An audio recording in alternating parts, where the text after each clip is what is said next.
What does it mean to wave the flag? Aaron Retica will be here to talk about the book, A Flag Worth Dying For, The Power and Politics of National Symbols. In general, in the book, there's a fun fact vibe where when you see the fun fact coming, you kind of want to run the other way. Why return to the Rockaways after 30 years? Novelist Jill Eisenstadt will be here to talk about her latest novel, Swell. I never stopped writing. It was a kind of a confluence of events. One is that I forbid myself from writing any more outer borough fiction. Alexander Alter and Concepcion de Leon will give us an update from the literary world. Plus, my colleagues and I will talk about what we're reading. This is Inside the New York Times Book Review. I'm Pamela Paul.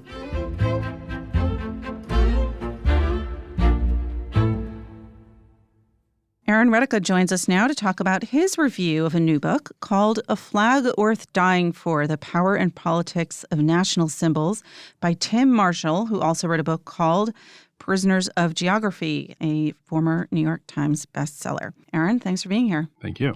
Aaron, let's talk a little bit about your day job because you are my colleague here at the New York Times, but in a different section, a separate section, the opinion section. What do you do up there on the 13th floor?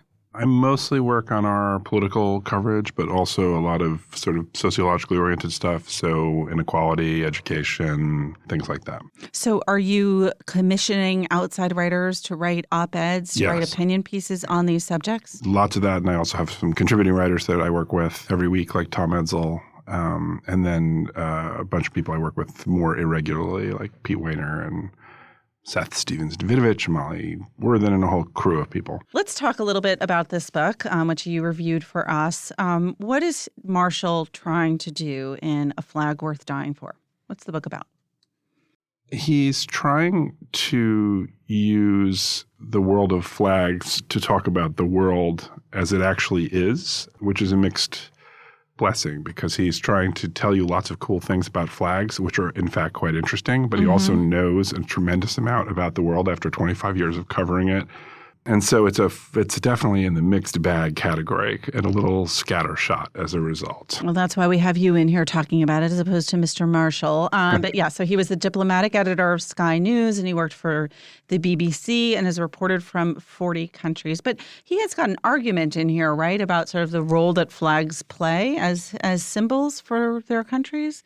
I'm not sure there is an argument totally. I mean, he would probably say there was, but it's if there is one, it's that the created meaning of the flags very quickly takes on a degree of power because of the nationalism and the cultural chauvinism that it ties into. It's very tribal. It's very tribal, right. And in fact, one of the things that he does really nicely is basically show that the famous line from Tassin Bashir, an Egyptian diplomat who was talking about the Middle East, but it could be anywhere. He says, all these nations are essentially tribes with flags, right? And it's a flag. So if there's an argument, it's that the flag is an attempt to take the tribe and make a nation.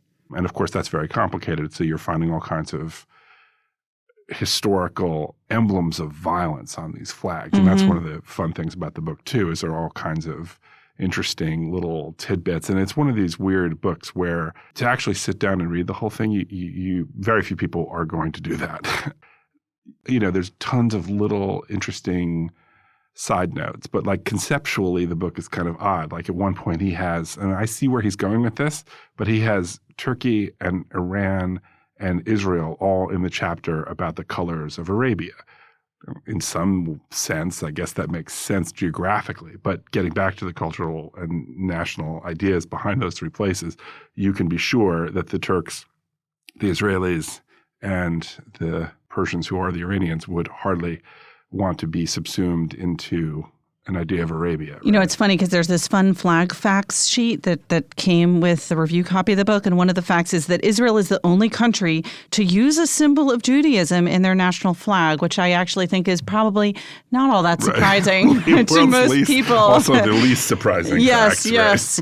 Right? And another, I just have to read. Can I say something about that? I mean, yes. The potency of that, right? I was thinking about the book with this crazy thing that happened at the Dyke March in Chicago a few days ago. Right, which we have a story on. Can you just tell people what Barry happened? Weiss, my colleague, actually wrote a really great piece about it. But basically, The official Pride parades are on Sundays, and this was a Dyke March on Saturday, and which is a longstanding event in Chicago. We have one here in New York as well.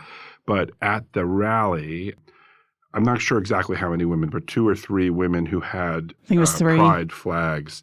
So rainbow flags, but with the Jewish Star of David on them. Right. And they were asked not only to unfurl them, but to leave, which is pretty incredible. I guess the argument was that— Wait, is it to unfurl them or is it actually to furl them? Yeah, it's I think like they have to ravel and furl unravel. them up, right? Right, Yes. to unfurl them would be— right, they were asked to furl them. Okay. Nice lost positive. Right, yes, that's so true. Furl your flags Furl and your leave. flag, or they could ravel them. But it reminded me of what Marshall was saying, which is just how powerful this is, right? Because the argument of the organizers of the march was that that symbol of Jewish pride was, and it is, a symbol of desecration and fear for a lot of people. Mm-hmm. And so how you view this event is how you view that star. Right now, there's also just a more general argument about how everyone who, in a space where people are supposed to feel free, everyone should feel free to be free however they want to be free, right? But of course, that's an Unless issue it that's also very unfrees vexed. other people. Unless it unfrees other people. Well, that's the argument. Right. And he tries really hard to cover the gamut of flags, which again is like a virtue that's also a vice, because by the end, I mentioned this in the review, but he gets to the checkered flag of racing, and I was like, okay, I'm ready for it to fly. Right. But it's a little unfair in the sense that like no one is going to just sit down and like it's not designed for you to sit down and read it in that sense. All right, here's another fun fact from my fun flag fact sheet. Actually, some of these facts are more interesting than others, and a lot of them just posed additional questions for me. So one of them was that the world's tallest unsupported flagpole resides in Jeddah, Saudi Arabia. Fine. The flag flying on this pole weighs the same as 5 baby elephants. Weirdly, the question I then ask is, what about, like, how many grown-up elephants is that? Like, is it the same as 1 grown-up elephant, but it sounds better to say 5 baby elephants? That's an excellent question to which that's I where do it not took know me. the Answer. Yeah. I don't expect you to know the answer to that. But and then the other fun facts that I noted on here were, this is an odd one, but that some people think the Bosnian flag resembles the cornflakes cereal. I'm not sure if that's a fact or an opinion. In general, in the book, there's a fun fact vibe where when you see the fun fact coming, you kind of want to run the other way. But there are, in fact, lots of fun facts tell us that are not in there. Well, I mean, I don't know if this qualifies as fun, but something I found really fascinating was the degree to which the religious language in Islam either makes it or doesn't make it onto the flags. So there's a chapter on non-state actors like ISIS, but also plenty of others as well, although he's very focused on the Middle East, I think, because of his own reporting experience. ISIS's attempt to win people over with that black flag, and they have an inscription on there from the Quran, and then several of the other countries in the Middle East do, and then some don't, and it's interesting how that all unravels. All right, let's get to a very basic question, which I'm assuming he addresses, which is, what is the origin of the flag? Like, where do these things come from, this idea of— Okay, so that is a complicated question that he does get into. The short answer is that, like many things, it comes in part from the Silk Road. The idea, I think he would say, originated in China, spread on the Silk Road west. You also need the silk to make a good flag. And of course, but it's also true that the Western European countries that popularized them to some degree during the Crusades, that's the link. So it's Silk Road, Crusades, modern countries. So that's when they really took off, was with the Crusades? I would say so. I don't know whether he would say so, but I would say so. But part of that, what's interesting about that is that, of course, they were implicated in the Christian-Muslim divide from the beginning, right? The crescent on one side, the cross on the other. And when you start looking, as I said before, when you start looking at these Western European flags, you see these fossilized crosses, and the depth of the religion in our society, which is masked to some degree, is there in the flags. Last question. We did a bunch of fun facts, and I won't make you do any more. But what was the fun facts are no fun? No fun. I thought the cornflake one was fun. The cornflake one is cool. What did you learn from this book? Sort of, what was the most interesting thing you learned about flags that you maybe didn't know going in? The thing I was most interested in was how religious they are. I mean, of course that's true, but you don't think about it, right? You don't look at the American flag and think of religion. And in fact, some people did want to make the Christianity of the United States more explicit in the flag, which mercifully was not done. They very well may get to that. Maybe. But that was certainly the most surprising thing was the depth of the religious symbolism, but also you realize going through the book how specifically the flags, whether the nation is a Islamic republic or a explicitly unreligious or anti-religious republic like the French, that everywhere the flag is still implicated in that religious symbolism, but not just the symbolism. The whole idea of, as the 2,000-year-old man puts it, let them all go to hell except Cave 7. Right. is there. But, the inclusiveness and the exclusiveness of specific flags was, very interesting in different points. People trying to make a nation around a flag, people trying to rally subsections within the nation with a flag. It was all very interesting, even as the book itself was not a picnic to read from page 1 until the end. Well, I feel like it's very appropriate that you've crossed a kind of internal church-state divide that we have here at the Times to come on our podcast, which is the opinion/newsroom divide we have here within the Times universe. So, Aaron, thank you so much for being here. Thank you for having me. Aaron Retica is a senior staff editor at the New York Times op-ed page, and he reviewed Tim Marshall's new book, A Flag Worth Dying For, The Power and Politics of National Symbols.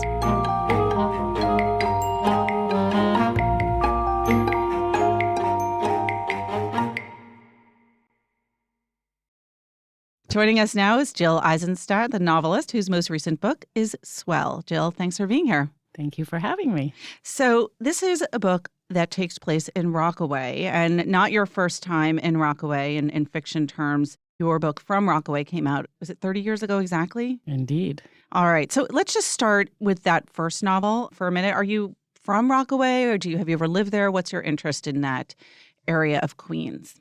Yes, I absolutely grew up in Rockaway, although I was born in Brooklyn, but we moved when I was very small, so I have no memory of that. So I'm very attached to Rockaway. My father still lives there. Actually, a little bit obsessed with it, I feel. What's the origin of the obsession? What obsesses you about it? To me, it's like the best fictional character. My fictional version of Rockaway is a cursed, beautiful, tragic figure, which is a little bit different than the real place, but not so different. It's just been through a lot, and a lot of that is understandable. If you're very close to a major airport, at some point there's going to be a plane crash. If you're a barrier island, there's going to be storms that are epic and shipwrecks and things like that. If you're a neighborhood full of city workers, they're going to have a huge death toll on 9/11. It all makes sense, but at the same time, it does seem like a lot for a very small place. And though it's part of New York City, it seems very much apart from the rest of it. So situated a little bit for those who don't even live in New York. And of course, many people, even those who live in New York, especially if they live in other parts of gentrified Brooklyn or in Manhattan, are not familiar with what makes Rockaway special and sort of where it is geographically. It's a little peninsula that hangs off the end of Queens. One end of it is Breezy Point, which is actually one end of Long Island on a map. The other end would be Montauk. It's much closer to Brooklyn, actually, than Queens, because you just need to cross a bridge from Brooklyn, but it's considered Queens. And who lives there? I mean, is it like Brooklyn, have many parts gentrified, and has Rockaway changed a lot from when you were growing up to sort of who lives there now? It actually hasn't changed really at all. There's, like I said, a lot of firefighters, police officers, and other city workers, sanitation. There's also a lot of people who work on Wall Street, I guess, because working downtown, the commute is not terrible. It's not great. It's very segregated. Then Far Rockaway is, sadly, a a lot of projects, the city has been dumping disenfranchised people in Far Rockaway for decades without really any infrastructure for them. The one hospital just closed. So it's a kind of an odd mix of, which is part of what makes it so fascinating to me. Hurricane Sandy obviously brought a lot of attention to Rockaway, and now there's a bunch of new development that has to do with hipsters discovering that there's an ocean in New York City. Right. But it's kind of still a layer on top of what's already there. And there have been a lot of problems, but hopefully that will help. You had that one novel come out in 1991 between From Rockaway and this new novel, Swell. Did you start working on this immediately after? How long have you been working on it? Did it sort of start with that 1993 incident? No, not at all, because that was 26 years ago. Right. I mean, that could be possible. But I actually wrote a third novel that was set in Manhattan that didn't get published. And at that point, writing novels started to seem like a luxury. I was having kids, and I could write nonfiction for, a lot less time for a lot better pay. And you wrote for us, for the New York Times. Yes, quite a bit. And other magazines and newspapers. And I wrote a lot of scripts and I taught writing, but I never stopped writing. It was a kind of a confluence of events. One is that I forbid myself from writing any more outer borough fiction. For some reason. Why? It was very stupid now in retrospect. For some reason, I thought I should be able to move on from that and that I would become a provincial one-note writer if I kept it up. And that was the Manhattan novel? Even though that didn't work, I still didn't get it in my head that I should perhaps return to the outer boroughs. I had a teacher in Columbia who used to say, "You are a voice of the outer boroughs," and I thought that just sounded so ugly at the time. Brooklyn wasn't even cool yet, let alone Queens, where I'd already set 2 novels when he said that. But I think he's kind of right. That's my material. And I remained obsessed with Rockaway. I kept journals full of anecdotes and historical research, and I kept up with all the news and gossip and everything. So I was sort of trying to write all these other things that weren't really working when I did try to write fiction. And when you did start working on Swell, did it feel right to go back there to be working on a novel that took place in the same area of Queens? It was fantastic because what happened was I was invited to contribute to the anthology Queens Noir. Mm-hmm. There's Manhattan Noir and Brooklyn Noir. Yes. Books, yeah. Exactly, and they wanted me to write a Rockaway story.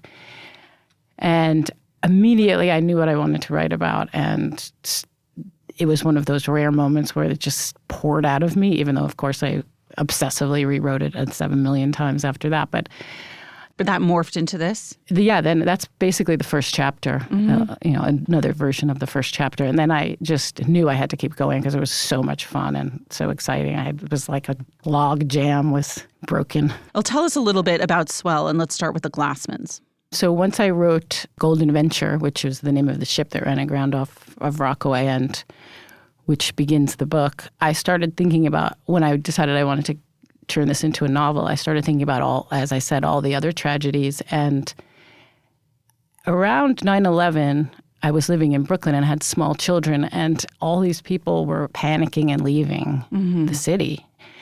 And I always wondered if they felt safer out west or upstate or wherever they had moved. And nobody would ever move to Rockaway for security. But just once I thought of that conceit, it seemed so funny to me that I felt like I had to do it. So I invented the Glassmans, who lived in Tribeca during 9/11 and then had moved to Rockaway to be safer, which of course they aren't.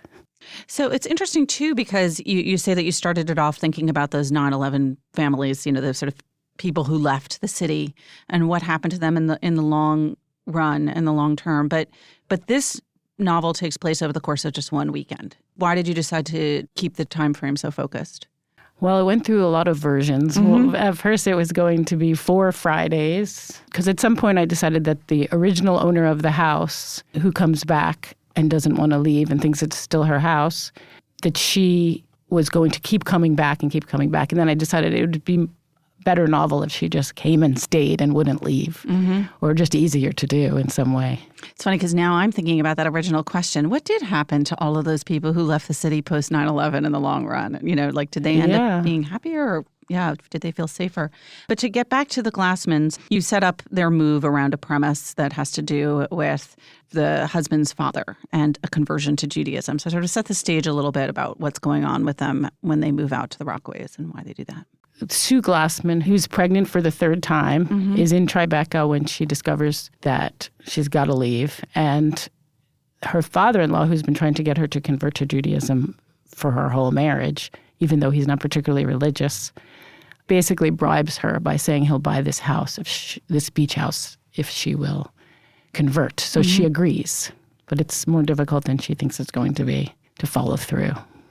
Okay, so they go out to the Rockaways. I'm not going to make you give away the whole book, but tell us a little bit more about because there's a huge cast of characters. Yes. So they go out to the Rockaways, and she becomes very involved in actually studying to convert. But the house is considered a haunted house, is one factor, because someone has been murdered in there. So she's grappling with that, and she has a teenage daughter and some marital problems, and at which point the original owner of the house shows up at the door saying that she was tricked into moving and that it's her house and she's staying. So now it is literally haunted. Yes, and in addition to that, she has the ashes of her dead relatives in the backyard sprinkled on a tree. So there's other ghosts. When you think about sort of what, you mentioned the impetus was a return to the Rockaways, a sort of post 9/11 families.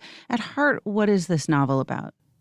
I think it's about our relentless quest to feel safe, which I think after 9/11 has become kind of an obsession with certain people, or especially New Yorkers. And all the various ways we go about trying to get that feeling, even though most of the time it's illusory. And for different people, different things help them.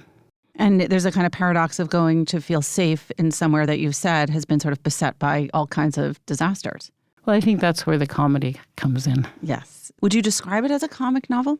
I really wasn't describing it that way, but my publishers have, which I don't mind. Well, I guess they just describe it as a black comedy. Right. Well, I guess if people tell you that something's funny, it's not the kind of thing that you want to say, turn down, right? Well, yeah, and I wanted it to be funny, but I'm hoping it's also sad and poignant and all right, well, read else. us a little bit from the novel. Now, no pressure that it need be a funny part. It can be a poignant part, too. Okay, so next door to the Glassmans is a guy named Tim Ray, who has actually seen the old woman 9 years prior to this kill her son. So this is just the first section where we see him. So I'm just going to read. 81 years old, Tim Ray is telling his ex-firefighter buddies how at 81 his neighbor Rose started smoking, found a stash of her dead husband's stale stogies, and blam, burn holes everywhere, the new neighbors report. All the places she bumped into things lit end first. Tim has spent the last 9 years waiting for the brick house to ignite, and with it his own wooden cape. What one ember on a sea breeze on a dry night could manage.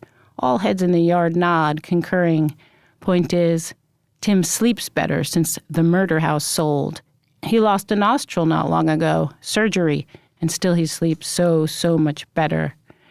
If the rhododendrons weren't in hysterical white bloom, they could see across the shared beachfront lawn and in through the picture windows of the notorious dining room. There, according to everyone, a Chinese dude shot Rose's son. Too late for Tim to correct them, too risky, too. He'd worked and drunk hard to forget what he'd witnessed. And it, Tim rationalized. Who'd even care now? 59 locals just died on 9/11. 2 months later, a plane crash took out 5 more, along with some 260 on board. The Golden Venture disaster is now so last century that it's only even mentioned in connection with the Impala Terry house. Almost nostalgically, Chris D. recalls one corpse-like teen Asian who tied a bucket to his waist, thinking it'd help him float. Then the conversation swings back to Tim and his new neighbors, the Glassmans. They're perfect, scratch that, compared to Rose, not to mention his own skimpy clan. They're as ideal as possible. a mom and a dad, a grumpy stick figure Gramps, 2 red-haired daughters, and a third kid on the way. If they hadn't been escapees from an apartment near Ground Zero, Tim would have wondered what they were even doing here in Rockaway. Excellent. That was Jill Eisenstadt reading a suitably dark part of the darkly comic novel. Jill, thank you again for being here. Thank you for having me. Jill Eisenstadt's new book, again, is Swell, a return to Rockaway after her 1987 novel From Rockaway.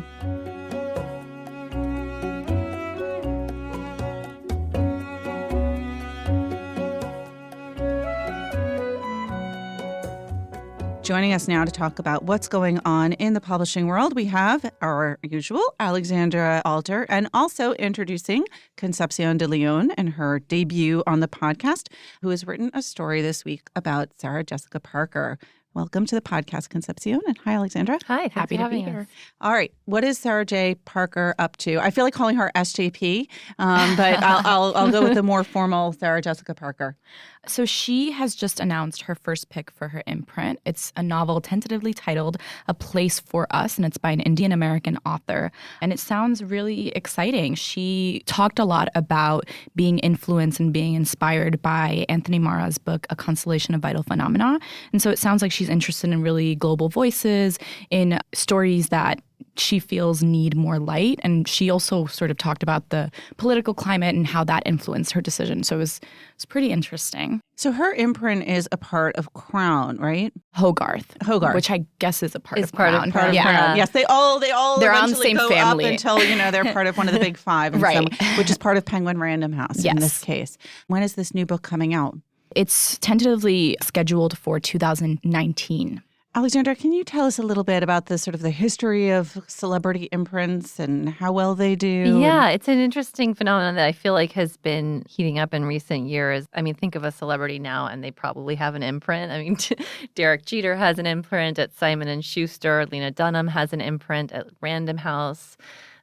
Gwyneth Paltrow has her Goop imprint, Goop Press, which grew out of her lifestyle website, which is kind of its own franchise now. Oprah Winfrey started one, of course. She's kind of like the heavy hitter here.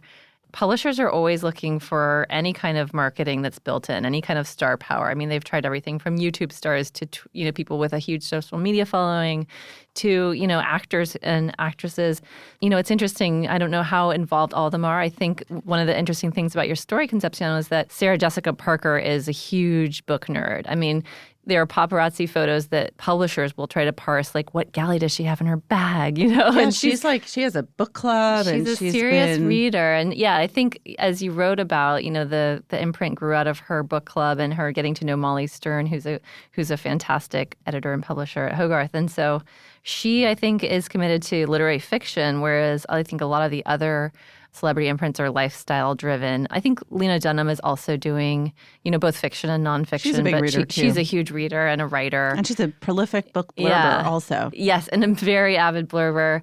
But yeah, I mean, it doesn't necessarily give you the commercial bump that you would think always, I think Oprah Winfrey's memoir is going to be a huge seller, but I don't know that the books that she acquires from other people, even if she puts kind of all of her backing in it, it has her stamp of approval. I don't know that everybody who loves Oprah is going to buy and read a book that just because she publishes it. So when you talk to Sarah Jessica Parker Concepcion, what are her ambitions for her own imprint? Did she talk about what she's trying to do and other kinds of books that she's interested in? She sort of talked about what I mentioned earlier. So she said she's really interested in voices from far away. Mm-hmm. She's really interested in books set in other countries and about other cultures. I also thought that it was very interesting that she is really, really involved in reading all of the manuscripts that come in. So she isn't hands off about it at all. She reads every single one unless, from the very beginning they decide that it's not something she even needs to look at. But for the most part, she's been reading everything.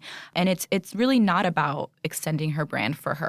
It really is about the writers and about nourishing, particularly debut novelists. She seems really interested in finding new writers, not to say that she is closed to, publishing already established writers, but she does seem really interested in sort of finding new voices. It's interesting because for regular publishing folk, of course, getting your own imprint as an editor is like the golden you ring. made it. And, when you have an imprint that's named after you, That's sort of it. And now they have to compete with the celebrities. Yeah, imagine you're Nan Talese and you publish Margaret Atwood and Ian McEwan, and then all of a sudden Gwyneth Paltrow comes in. Or one of my favorite new celebrity imprints, just because of the weirdness factor, is Michael Mann, the movie director, the writer-director.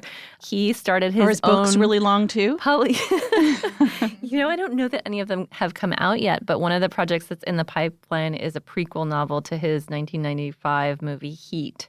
So he's For kind those of who didn't get enough. Yeah, exactly. The, 3.5 hours. Yes, go back and read the prequel. So it is interesting that, celebrities, they have all the status in the world, but it's not enough to have a perfume line. You have to have your own book line now. They're just like us. Yes, they want to be just like us.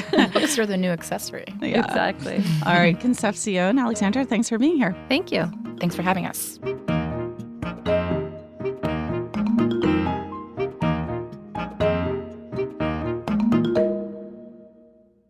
The New York Times Book Review posse joins us now with what we're reading this week. We've got Parl Sagal, John Williams, and Greg Coles here. Hi, guys. Hey, Pamela. All right, let's start with Parl. What have you got there? I'm about halfway through Eric Kandel's book, The Age of Insight, and I am in love with this book. I mean, obviously, it's brilliant. It came out a few years ago.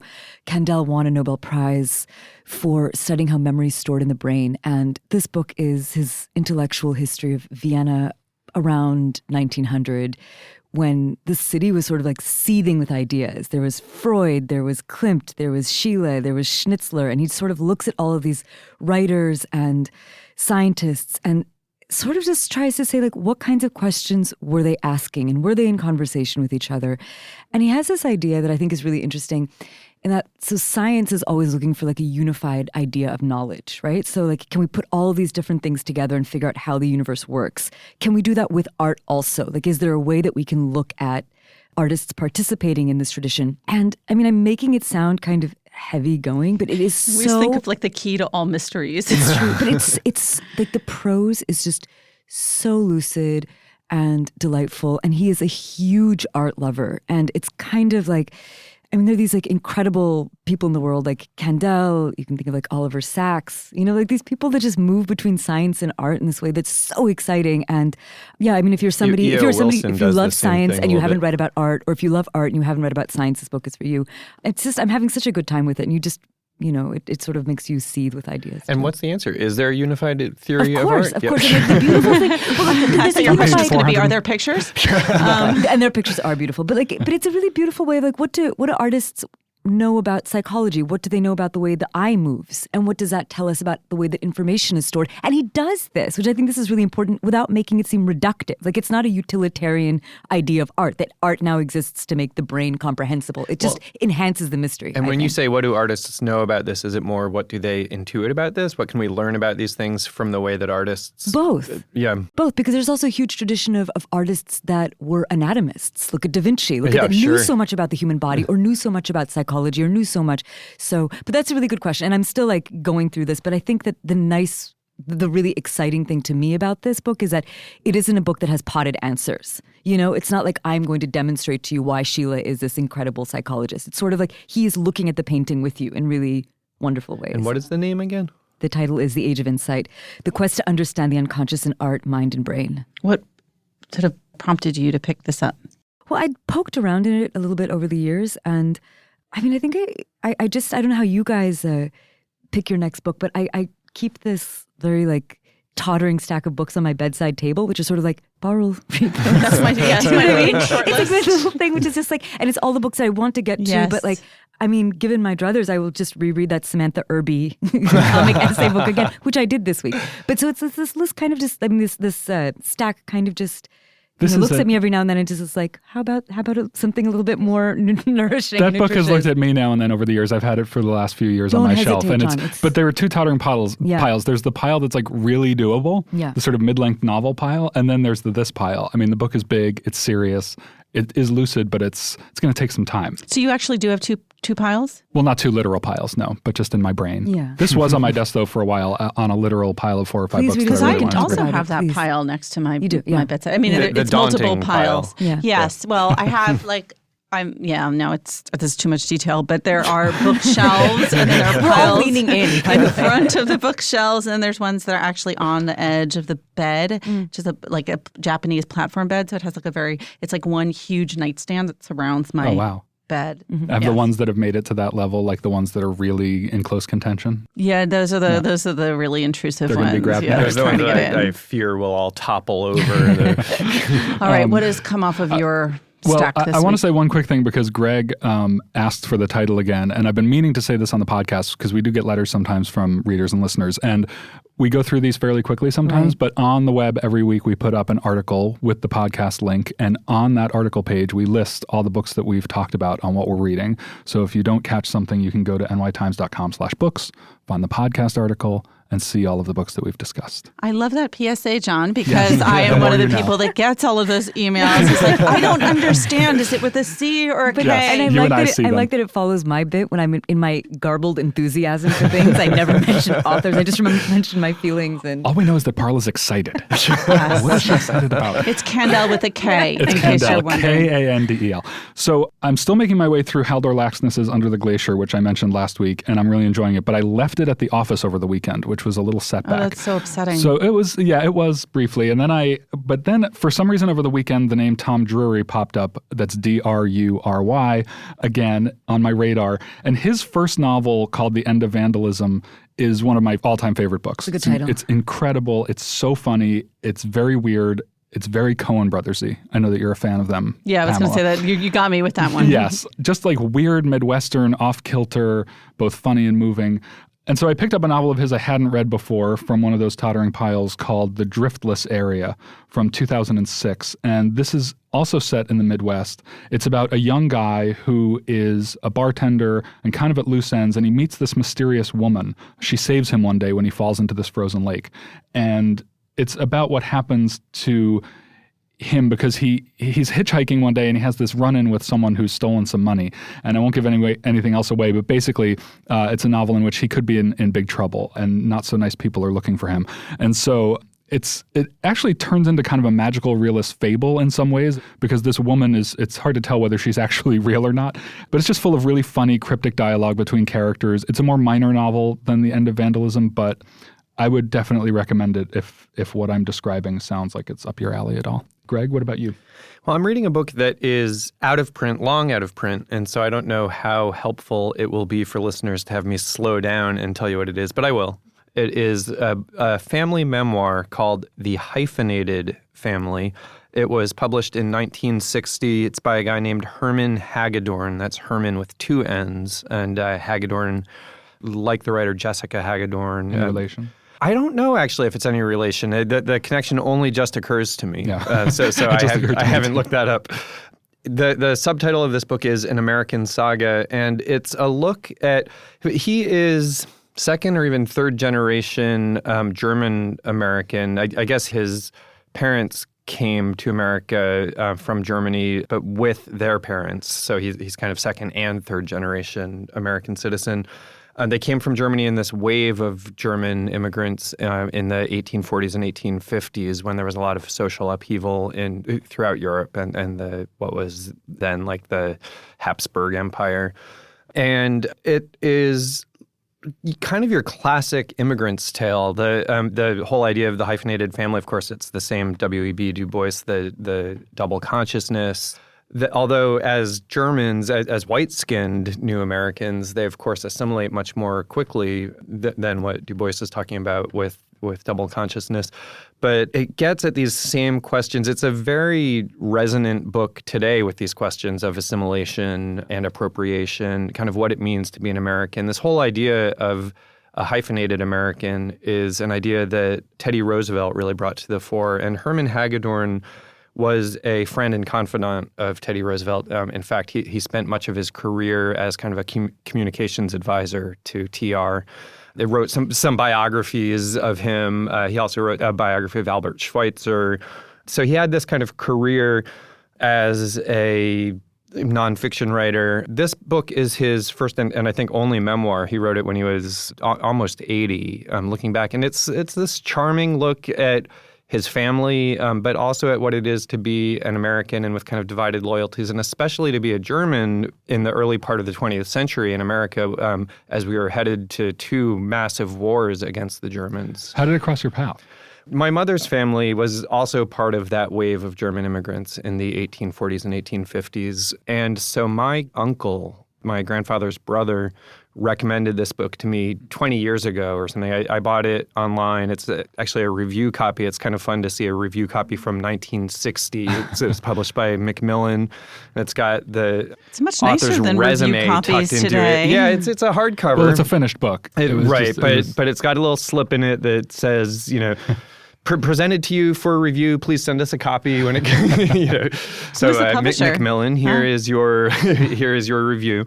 So it is a book that I read at the time 20 years ago, but with all of the recent discussion, it feels so relevant again that I saw it on my shelf and I pulled it down and I just got sucked right into it. I'm close to the end now, and he talks also about privilege. His family really struggled when they came here, but then his father went back to Germany and really made it as a big cotton trader and made a lot of money.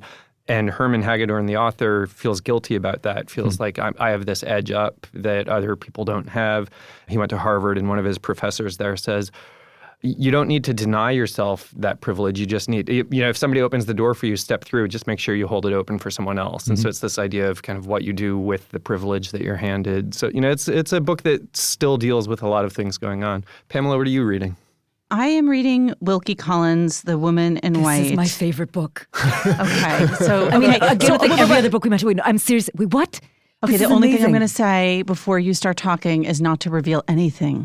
Don't reveal anything, because I always am in, I always read things after everyone has read them. This, then after this, you're going to read The Moonstone, and then you're going, I've got a whole reading diet for you for the rest of the summer. You're in my hands. Well, it's perfect because you were just reading about Dickens. Well, yes, exactly. And one of his daughters married Wilkie Collins' brother. So there was that. And then, of course, they worked together and were good friends.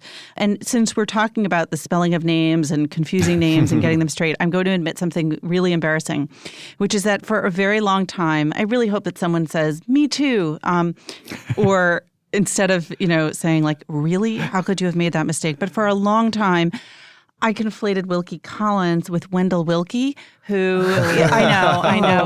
Well, in my head, because, and also there's a plaque to Wendell Willkie right outside the New York Public Library. And it was one of those plaques that you walk by a million times, but I never stopped to read it. Wendell Willkie, of course, was the 1940 Republican candidate for president. And so really nothing at all like Wilkie Collins, like not even the same But that era. doesn't seem like a crazy conflation to me.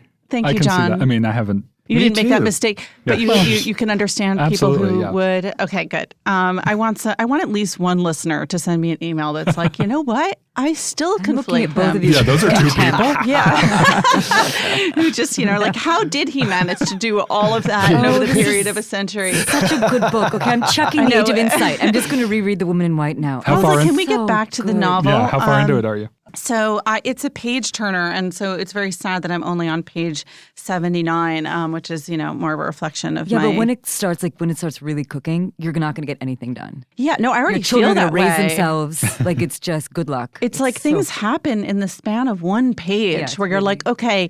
But at the beginning is a drawing master, and one of his students, he falls in love with her. And then like the next page, the love is discovered. And you're like, wait, what? Like it really it's like the moves art of along. Plot. Like he just understands how to keep you reading in a way that's just, you're not going to eat, you're not going to do anything. I'm so jealous. Yeah, no, I'm very happy. And it's funny because I've been wanting to read it. And I went to a local bookstore over the weekend, and I was like, this is all that I want. And I had never been to this store before, and it's about 20 minutes away from where I live. And I walked in and I was like, oh, it's a really like kind of small local bookstore. They're not going to have it maybe. And I didn't think to call before. And yet I walked over to a wall and there it was, and it was faced out and there was one copy. I saw your mission accomplished photo online. I could feel the joy through the picture. So it's been making me very happy. Thanks so much, guys. Thanks Pamela. Remember, there's more at nytimes.com/books, and you can always write to us at books@nytimes.com. Inside the New York Times Book Review is produced by Pedro Rosado. Thanks for listening. For the New York Times, I'm Pamela Paul.